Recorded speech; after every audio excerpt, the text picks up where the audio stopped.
जय रामराज आवाहन मिशन। आओ चलो रामराज पर एक छोटी सी और चर्चा करते हैं। एक ये रामराज का गीत है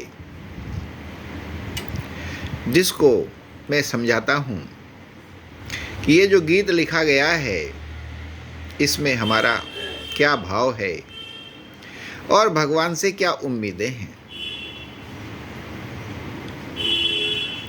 ये है राम राज आएगा, राम राज आएगा, जीवन सच्चा हो जाएगा, झूठ न यहाँ टिक पाएगा, झूठ न यहाँ टिक पाएगा, हर कोई प्यारा प्यारा होगा, प्रेम यहाँ बस जाएगा, प्रेम यहाँ बस जाएगा।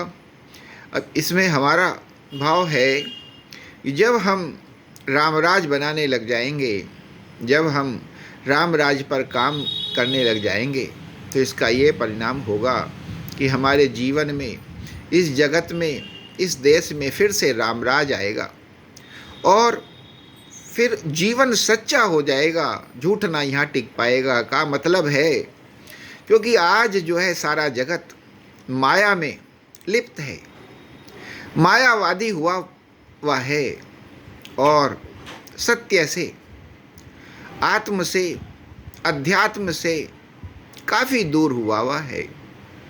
जो भी कर रहा है सिर्फ भौतिकतावादी नज़रिए के साथ कर रहा है, सिर्फ इस शरीर को पालने के लिए कर रहा है, जबकि इस माया से जो झूठी है, जो असत्य है, इससे अलग भी कुछ है जिसका इस जीवन में उत्थान करना होता है, जिसको उस जीवन में ऊंचा उठाना होता है, अपनी आत्मा का उत्थान, अपने अध्यात्म का उत्थान। इस जगत का जो सार है, जो सत्य है, जो परमात्मा है, उससे सामीप्य, उससे करीबता, उसकी कृपा, तो झूठ ना यहाँ टिक पाएगा, जीवन सच्चा हो जाएगा। मतलब जो माया रूपी असत्य है, जो माया रूपी झूठ है, माया रूपी प्रपंच है, वो यहाँ टिक नहीं पाएगा और जीवन अध्यात्म में, सत्य में, परमात्मा में जीने वाला हो जाएगा। ये रामराज का परिणाम होगा।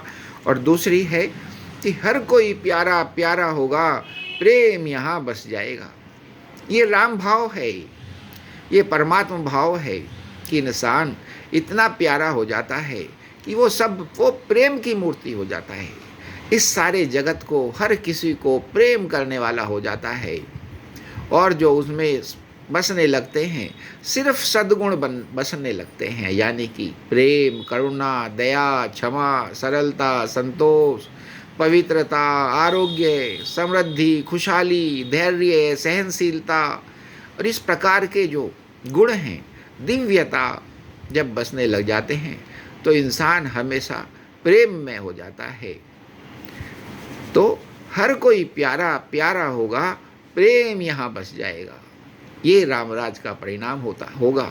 इसी वजह से हम जो चाहते हैं कि हे प्रभु किसी तरीके से, जबकि संभव है क्योंकि एजुकेशन से सब हो जाता है, जो आप पढ़ते हैं वही बन जाते हैं, जैसी संगत करते हैं वही हो जाते हैं। तो हम ये राम की संगत और राम की शिक्षा, रामराज का ज्ञान देने के प्रयास में लगे हैं और ईश्वर से प्रार्थना कर रहे हैं कि हमें सामर्थ्यवान बनाएं, कामयाब बनाएं, कि हम अपना इस जगत का और सब किसी का उद्धार कर सकें, सब किसी का उद्धार हो सके, सब अपने जीवन का जो परम लक्ष्य है, मोक्ष को प्राप्त करना, समदृष्टि को प्राप्त करना, अध्यात्म में हो जाना, शांत स्वभाव, सुशील स्वभाव, दीन दयालु कृपालु हो जाना से हो जाए। और ये सब जो इंसान पढ़ता है, जिसकी शिक्षा लेता है, जिसका ज्ञान लेता है, जो ज्ञान उसको मिलता है वही हो जाता है। और जब ऐसा हो सकता है तो क्यों ना इंसान राम सा सच्चिदानंद ही हो जाए, क्यों ना अपने जीवन को राम राज जैसा सुंदर राज ही बना ले, क्यों ना प्रेम में हो जाए, इस जगत को प्रेम से भर दे। जय श्री राम।